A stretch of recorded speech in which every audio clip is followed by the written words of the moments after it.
Paz do Senhor a todos, bom dia. Com o mesmo espírito reverente que estamos agora, a qual eu convido a todos que abram suas Bíblias na primeira carta do apóstolo Paulo à igreja de Corinto, no capítulo 11.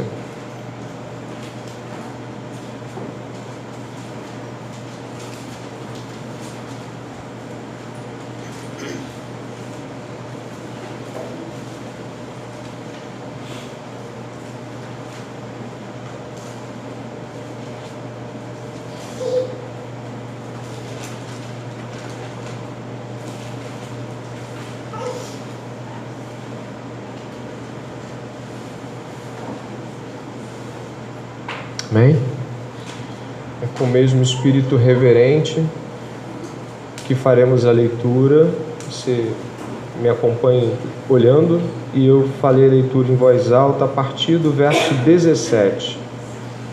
1 aos Coríntios, capítulo 11, verso 17.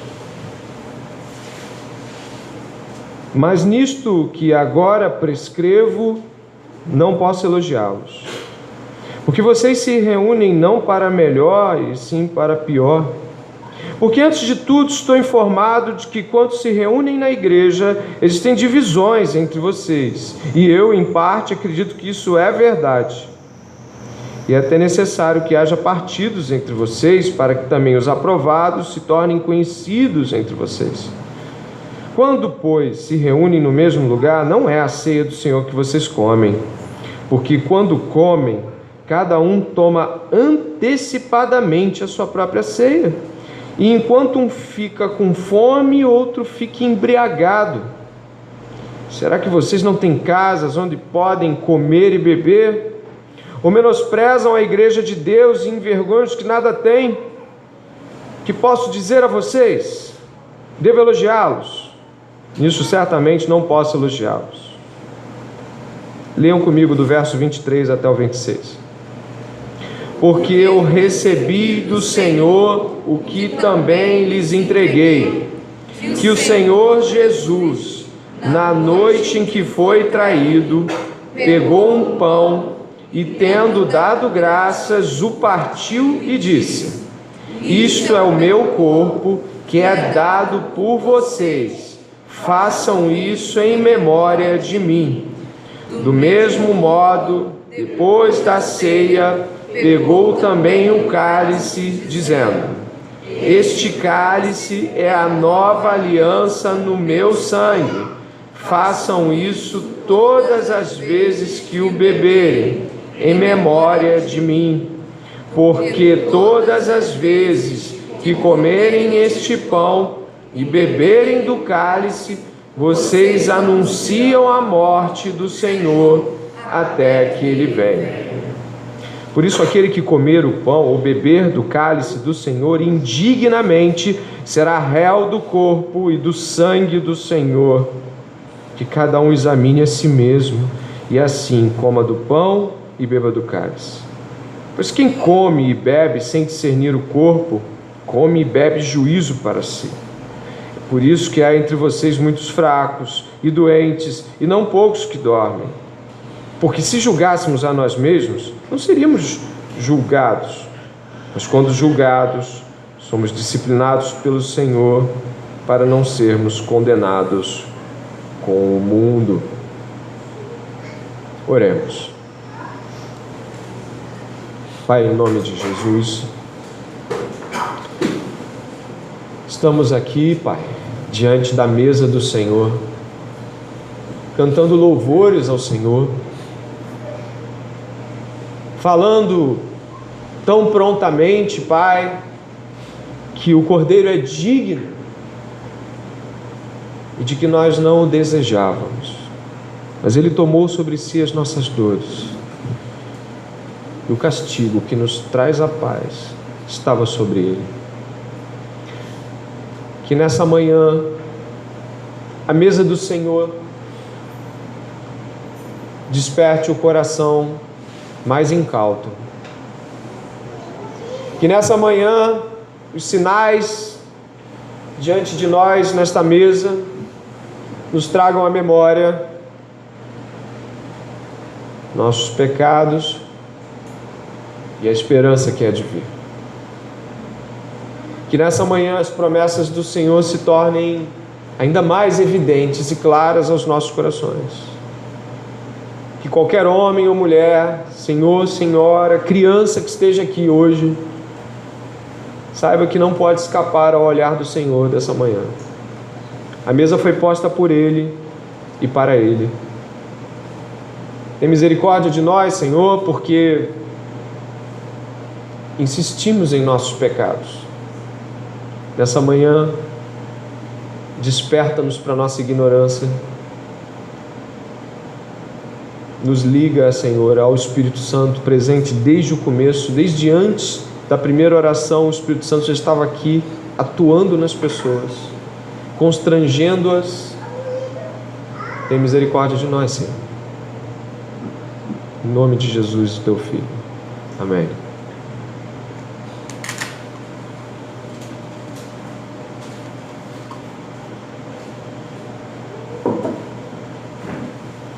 Mais uma vez, um bom dia a todos. Estamos diante de mais uma ceia. E a mesa do Senhor nunca deve ser tratada de tal modo como se já tivéssemos tomado o suficiente. Não estamos diante dos elementos e, como você pode ver, eles estão diante de você para que se façam como sinais, e com a Bíblia aberta aí nas suas mãos, é necessário que, ao ouvir as palavras do Senhor, elas caiam no seu coração como na primeira vez onde você as ouviu. É necessário que você possa fazer um esforço, um culto sacrificial, para que aquilo que o Senhor te mostra enquanto pecado, você deixe e abandone. Portanto, ao estudarmos o texto nessa manhã, corremos o perigo de tratá-los como mais uma vez, ou podemos trazer a memória e sermos abençoados mais uma vez. Então, cuidado como você está diante do que vai ouvir. O apóstolo Paulo era um homem tradicional. Às vezes, trabalhar com a palavra tradição hoje é quase um pecado. As pessoas rejeitam qualquer tipo de tradicionalidade. É claro que nós rejeitamos o tradicionalismo, que seria a idolatria do tradicional. Mas eu posso lhes assegurar, Paulo era um homem tradicional. Pessoas como Paulo pensam que a vida é sempre feita com base em fundamentos anteriores a si mesmo. Pessoas como Paulo não orientam a sua vida como se o futuro trouxesse respostas.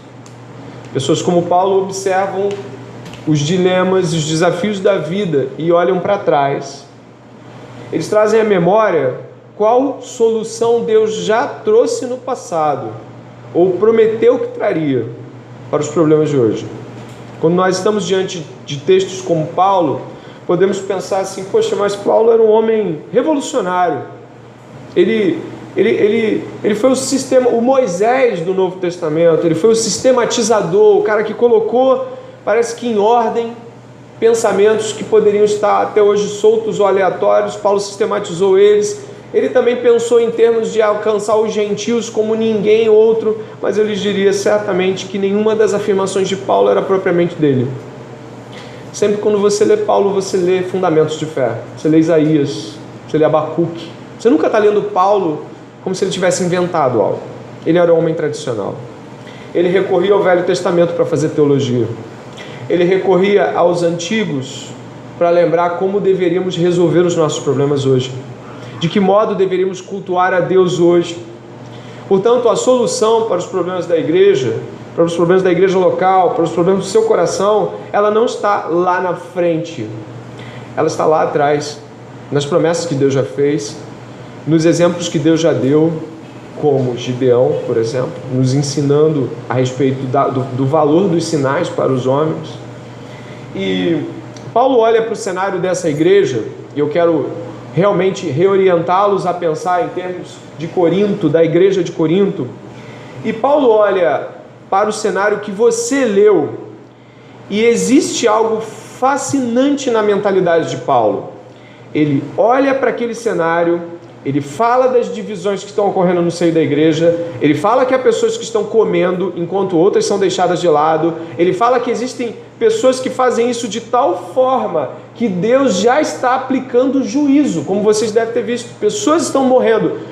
Os que dormem aqui são aqueles que já morreram, e Paulo está conectando a morte deles a uma administração incorreta da mesa do Senhor, a um ato de indignidade. Então, pense comigo, por favor. Paulo está associando morte de pessoas.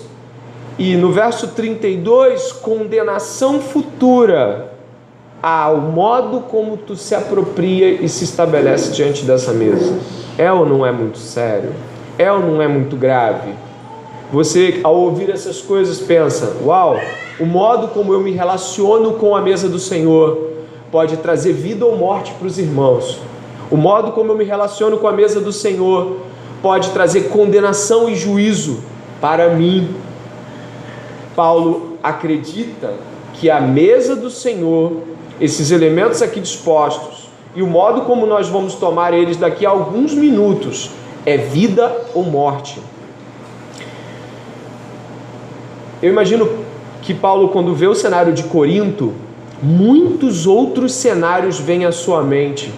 Porque Paulo, como apóstolo, ele, apesar de não ter sido instruído por homem algum no Evangelho, ele mesmo diz: eu aprendi do Senhor. Paulo era um homem que correlacionava-se com a história da igreja. Paulo sabia as histórias que a igreja já tinha passado. Paulo era um plantador de igrejas, então Paulo estava em histórias que você lê nas cartas dele. Então, você imagina que Paulo rememoria diante daquele cenário trágico da igreja de Corinto. Preste bem atenção: vença o sono, vença o cansaço, vença a sua indisposição, vença males, vença distrações. Preste atenção. Paulo está olhando para aquele cenário e ele está lembrando de tudo que já ouviu. Ele está lembrando da última ceia, porque ele vai usar a última ceia do Senhor como memorial para curar aquelas pessoas. Ele vai lembrar de uma igreja onde Pedro, Tiago e João estão sentados num canto, a elite, sabe? A elite, Pedro, Tiago e João, os que viram a transfiguração, os que participaram da situação posterior do Getsemane. Pedro, Tiago e João, os mais próximos, os mais íntimos.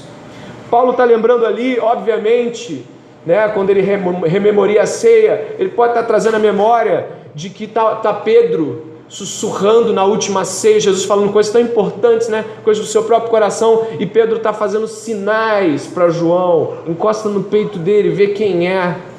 Enquanto muita coisa está acontecendo na mesa do Senhor, existe um grupinho lá preocupado com quem é o traidor, não com quem é o traído. Paulo deve estar lembrando de outras ceias, onde ele talvez não tenha participado, mas tenha imaginado. Como foi a primeira ceia entre Filemon e Onésimo? Como é que foi partir o pão? A igreja primitiva partiu o pão toda semana, algumas vezes mais de uma vez por semana. Como é que foi partir o pão? Como é que foi quando Filemon, né, pegou o pão e olhou para Onésimo? Que esforço precisaria ser feito ali? O que deveria ser memoriado ali? Eu fico pensando no próprio Paulo, lembrando de si mesmo, batendo de frente com Pedro. Como é que foi quebrar o pão com Pedro depois que ele teve que dizer que Pedro estava em falta na sua posição em relação aos gentios? A carta de Gálatas apresenta esse cenário. Como é que foi partir aquele pão naquela semana? Talvez você possa pensar que Paulo, ao escrever e rememoriar que o Senhor, na noite em que foi traído, tinha um Judas sentado lá, ouvindo tudo, esticando o pé para lavar, a poucos minutos de uma traição, um Tomé, que veria para crer, senão não creria. Paulo olhava para Corinto e via o cenário de todas as ceias, e eu não poderia jamais ser maior que Paulo e dizer que não é o cenário daqui hoje, dessa ceia. Esse cenário que nós temos em Corinto não é diferente do nosso, porque a mesa do Senhor e os elementos aqui dispostos apontam para o mesmo tipo de gente, para o mesmo tipo de pessoa. Paulo ao redor olha para Corinto mas vê o mesmo cenário daquele cenáculo na Galileia, ou perdão, em Jerusalém. Talvez você pense assim, mas será que o apóstolo Paulo não tinha em mente alguns conselhos? Será que ele não poderia fazer o que ele fez com Evódia e Sintique em Filipenses? Evódia e Sintique, sejam unidas. Parece que o caso de Corinto era um caso não é de aconselhamento de quem entendia o corpo, mas de quem não discernia o corpo. Paulo então fez algo que não era típico de um aconselhamento. Paulo não aconselha. Paulo fala, lembra de uma coisa. Ele pega todos os casos gravíssimos, desde eu sou de Cefas, eu sou de Apolo, passando por o camarada que dormiu com a mulher do pai, o cara que achava que tinha um dom maior que o outro. Ele pega todos esses casos e junta todos eles e fala, olha, tem uma coisa que vai resolver o problema da unidade de vocês. Eu imagino os ouvidos mais atentos. O que será que a gente vai ler agora? Chega a carta pela primeira vez em Corinto, e o que lê é o seguinte: aquilo que eu recebi, eu vou entregar. Sem conselhos, sem estratégias, ele anuncia o Evangelho.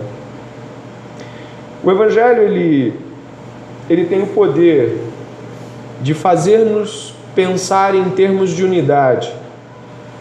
O Evangelho, ele tem o poder de que Filemon, ainda que com lágrimas nos olhos, pela vergonha que teria que passar, chegue até a mesa, estique a bandeja e dê o pão ao Onésimo e diga: eu tenho comunhão com você. É difícil acreditarmos nisso, senão pelo Evangelho. É difícil crer que Pedro, o primeiro, foi exortado publicamente por Paulo, o último, e teve que abaixar a cabeça e escrever uma carta lá de 2 Pedro dizendo: tem coisas que eu não entendo, tem coisas que nós não entendemos que Paulo diz, mas ele é homem de Deus. Existem coisas que eu não entendo vocês, existem coisas que vocês não me entendem, mas a mesa do Senhor está aqui nessa manhã para unir os absurdos que nós criamos pelas nossas divisões. Eu prossigo dizendo que estar aqui diante da mesa do Senhor é primeiramente reexplicar a mesa mais uma vez. E Paulo aponta dessa forma. Verso 23, Paulo é um homem tradicional, então ele vai fazer uso de quê?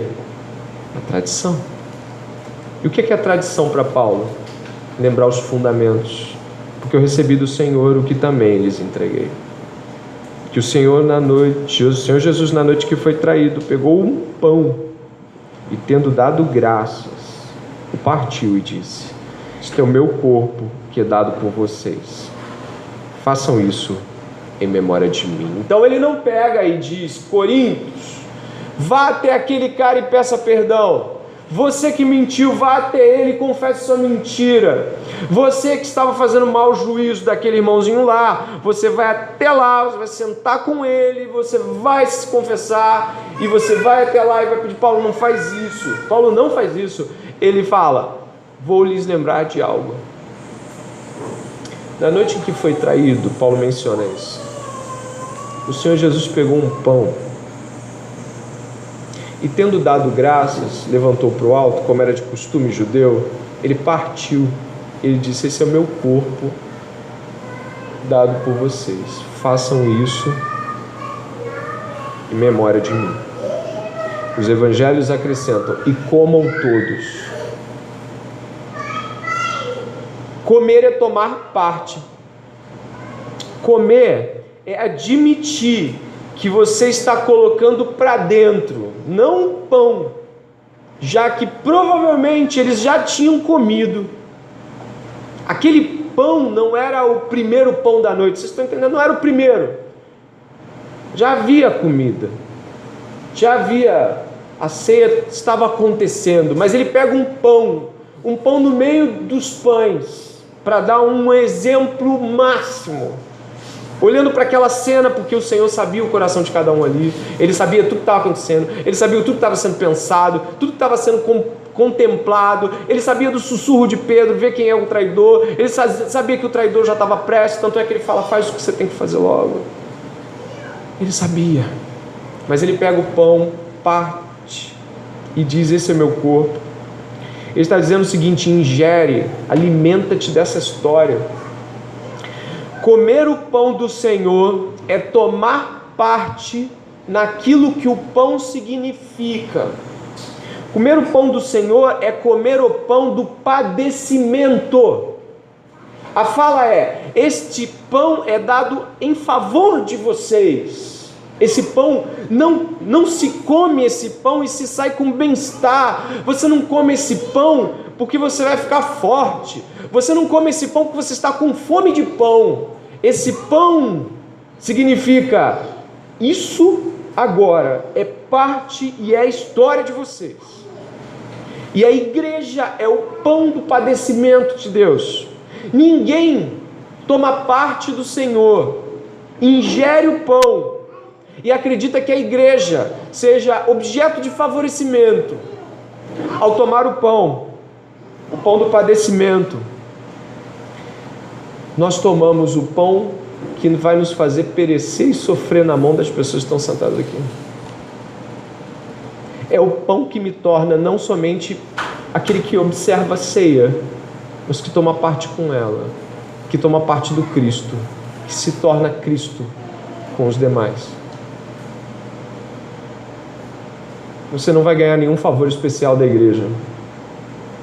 Deixa eu lhe dizer, você não vai ganhar nada, especialmente nada, nem do pastor, nem dos diáconos, nem de nenhum irmão por tomar esse pão. Não há benefícios, bens externos, nada. Sabe o que vai acontecer? Você vai dizer, assim como tu, quero tomar parte no pão do padecimento.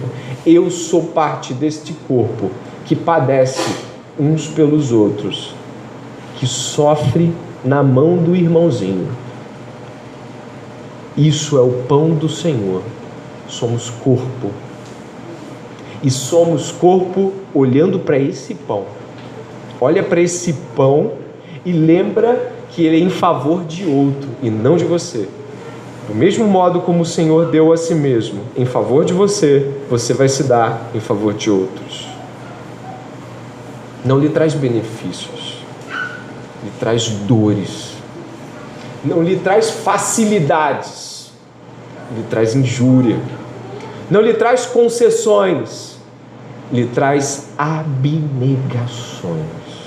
Quem toma parte da igreja pelo pão do Senhor vai sofrer como o Senhor.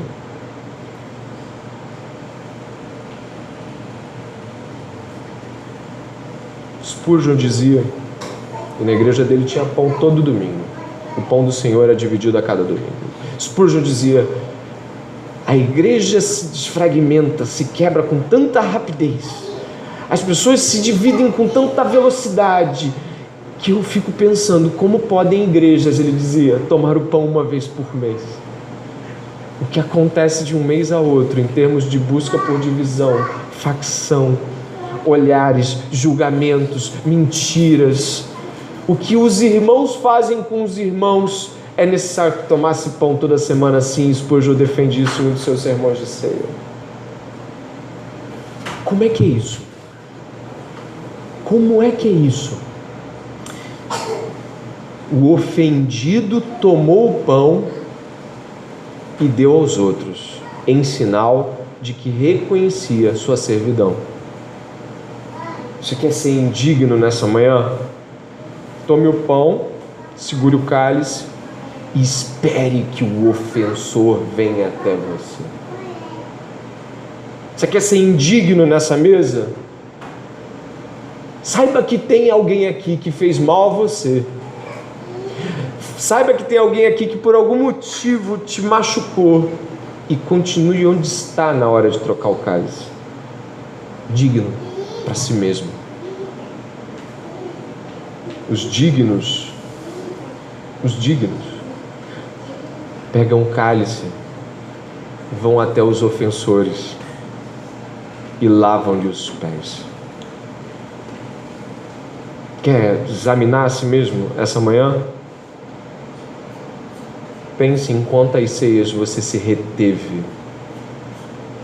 Eu não vou até ali. Não, ali eu não vou.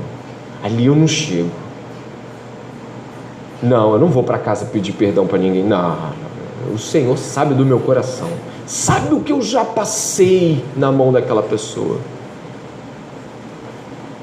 Quer ser indigno essa manhã? Quer estar debaixo de condenação? Quer estar debaixo de juízo? Quer tomar parte com a morte de outros? Julgue os outros e coma o pão no seu canto. Julgue todo mundo aqui.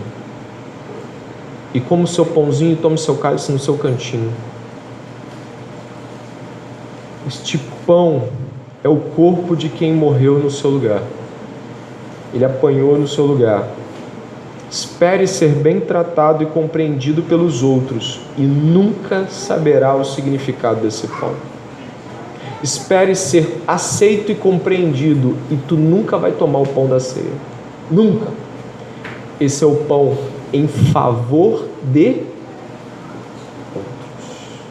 Ninguém come para si. Quem toma parte, toma para outro.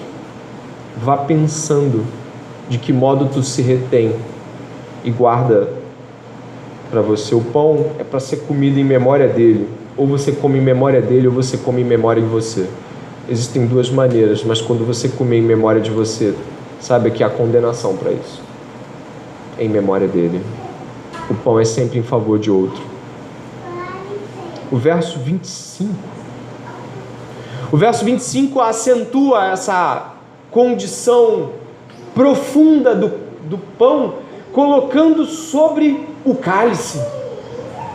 O pão vem primeiro. Por que o pão vem primeiro? Por que Jesus escolhe o pão? Por que não o cálice primeiro? Os dois elementos são tão importantes. Por que o pão primeiro antes do cálice? Porque o pão, ele nos faz lembrar de Jesus, nos constrangendo por amor de nós.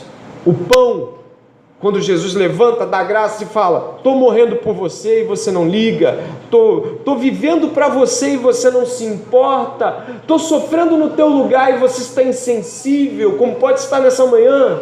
Como pode estar nessa manhã? Você pode estar nessa mesa aqui, contabilizando sua insensibilidade, e eu vou lhe dizer, e ainda perguntando: por que eu estou insensível diante dessa mesa? Por que eu estou ouvindo, eu estou concordando porque teologicamente está correto, mas por que eu estou numa condição tal qual, ouvindo mais um sermão simples?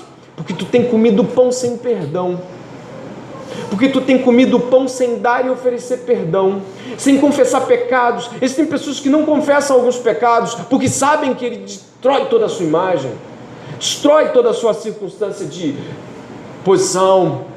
Existem pessoas que certamente não confessam alguns pecados porque eles são pecados que vão tocar em sua justiça própria e sua autoimagem. Existem pecados que você talvez não perdoe com tanta facilidade porque ainda lhe custe a sua própria justiça.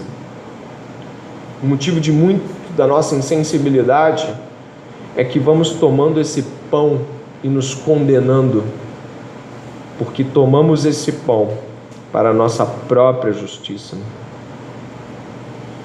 Se você realmente entende isso, deve estar querendo nesse momento se levantar e se humilhar diante de um irmão, de uma irmã, pelos pensamentos, pelos atos que teve a respeito dele, dela. O cálice representa o sangue de Jesus.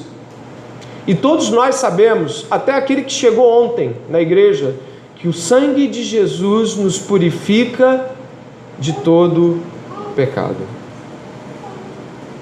Como alguém pode ser purificado se não confessa pecados? Como alguém pode tomar parte do cálice se não há pecados? A primeira carta de João diz o seguinte: se você diz que não tem pecado, faz de Deus mentiroso. O cálice promete pelo sangue de Cristo que se você pecar contra Ele e confessar, alcançará misericórdia essa manhã. Se você olhar para os lados aqui e não houver nenhum pensamento, nenhum olhar, nenhuma mentira, nenhum julgamento, nenhuma injúria, nenhum desprezo, nenhuma raiva que você teve para qual nenhuma dessas pessoas, se você olhar para o lado aqui, você disser que não há nada com o qual deva se retratar essa manhã, se você olhar para os lados aqui e você não conseguir achar como pedir perdão ou o que perdoar, não tome o cálice, não tome o cálice, pegue a primeira pedra e atire. Não me considero diferente dos homens ao redor da mulher adúltera de João 8. Aquela cena se repete todo instante. Aquele que não tem pecado, mas aqueles que deixam as pedras e vão até Jesus tomam o cálice do perdão essa manhã. Como alguém pode ser perdoado se não tem pecado? Como alguém pode ser perdoado se não se exercita em examinar a si mesmo? O que a ceia está propondo? O que está propondo? Examine a si mesmo. Olha para os lados. O que você tem feito? Que tipo de indiferença você tem praticado? Como que você pode tomar o cálice sem se examinar? Como você pode tomar o cálice nessa manhã sem olhar para o coração e largar a pedra? Estou num esforço, pastor, eu estou olhando para os lados, eu estou olhando o que eu fiz, o que eu pensei, o que eu feri, eu não estou achando. Olha para fora. Você deixou rastros de pecado aí no último mês, rastros de julgamento. Se parar e fechar os olhos, eu lembro de um monte de coisa. Sou melhor que você não.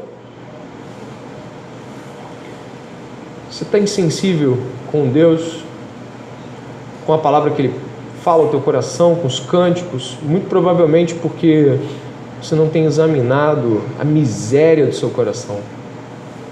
Você não tem observado quanto pecado há lá, e ele sobrepõe-se, criando uma casca no seu coração. Você fica embrutecido, você está diante da mesa com um misto de preocupação. Meu Deus, eu não tenho nada para pedir perdão a ninguém, eu não tenho nada. Tem. Examina. Eu tenho. Por fim, o verso 26 aponta assim: porque todas as vezes que comerem este pão e beberem do cálice, vocês anunciam a morte do Senhor até que Ele venha. A ênfase aqui não é até que Ele venha.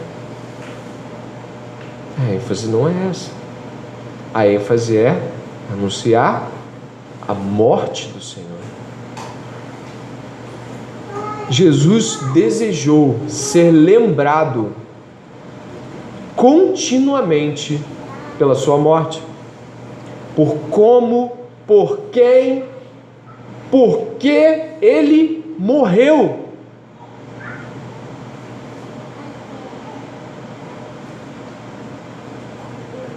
Somos unidos essa manhã pela morte de um justo.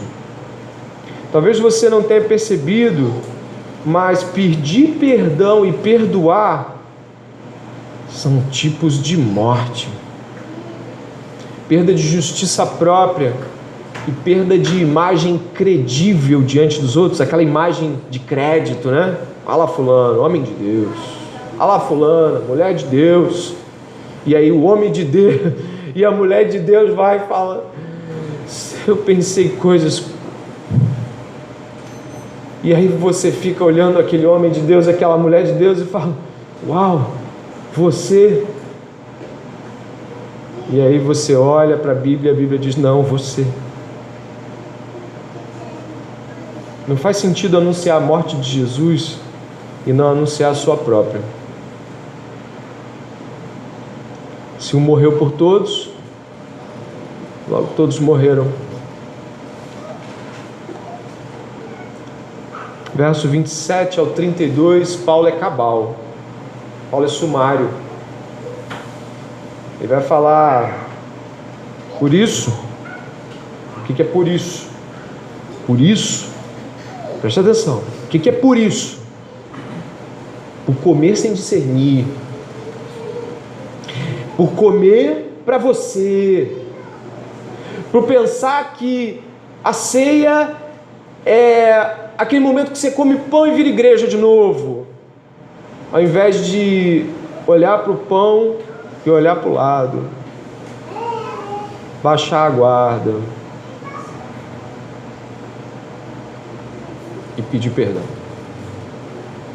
e perdoar. Tanto quem pede perdão quanto quem perdoa, no primeiro estalo que Deus dá, tem que sair correndo e fazer. Senão trava. Senão não é? Segura, você vai segurar aquilo, você vai ficar com aquilo na mão. Tanto quem perdoa quanto quem pede perdão tem que sair correndo, porque quando o Espírito Santo dá aquele toque, se você parar para ficar esperando, sabe o que vai acontecer? Você não vai nunca tomar esse pão. Você vai comer o pão no seu cantinho, para a sua própria condenação, para a morte de outros. Verso 28, que cada um examine a si mesmo, e assim, ou seja, examinando a si mesmo, coma do pão e beba do cálice. Maridos observando o que fizeram com esposas, esposas olhando para o que fizeram com seus maridos, filhos vergonha do que fizeram com seus pais, pais em vergonha de serem implacáveis, duros e nunca voltar atrás com seus filhos, discípulos olhando para os seus mestres, discípulas olhando para suas mestras, se é que podemos dizer assim, falando, puxa, quão duro eu fui, eu menti, eu não disse tudo que podia ter dito, eu não fiz tudo que podia ter feito. Discipuladores olhando e dizendo, eu não fiz, eu falhei. Não tomei o pão e o cálice essa manhã para sua própria condenação. E lanço mão de uma palavra que Paulo disse a Timóteo, que me perturba toda vez que eu leio, e às vezes quando eu estou muito cheio de pecados, eu procuro não olhar para ela. Perto está o Senhor.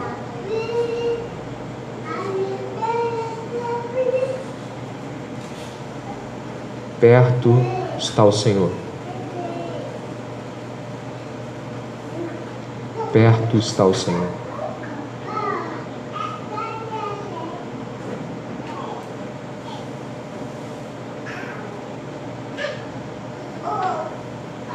Não peça perdão ou me perdoe. Pecado tem nome. Ou não tem? Tem ou não? Pecado tem nome de me perdoe ou te feri? Ou pensei mal de ti? Pecado tem nome ou não tem? Tem. Então pedido de perdão também tem nome.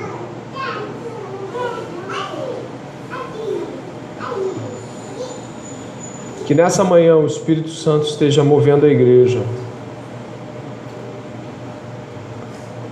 Você pode escolher não tomar o pão e o cálice nessa manhã. Mas Paulo diz, toma. Você pode dizer, eu não consigo tomar esse pão e esse cálice essa manhã. Você pode dizer isso, porque você talvez esteja tão amarrado em sua justiça própria, você talvez esteja tão seguro em sua imagem, você esteja com tanto medo do que vão pensar, do que vão dizer, o que vai ser depois que eu confessar, você está com tanto medo do que vai sobrar depois daquele momento de olhar para a pessoa, você está com tanto medo de você não mais ser tão credibilizável, você está com tanto medo, que teu medo te joga no inferno. Os covardes. Essa é a mesa do Senhor. Solta a pedra e pega o pão. Solta a pedra e pega o pão e come. Nós vamos orar nesse momento. Peço que os pais peguem suas crianças nesse momento, que cada criança esteja com seus pais.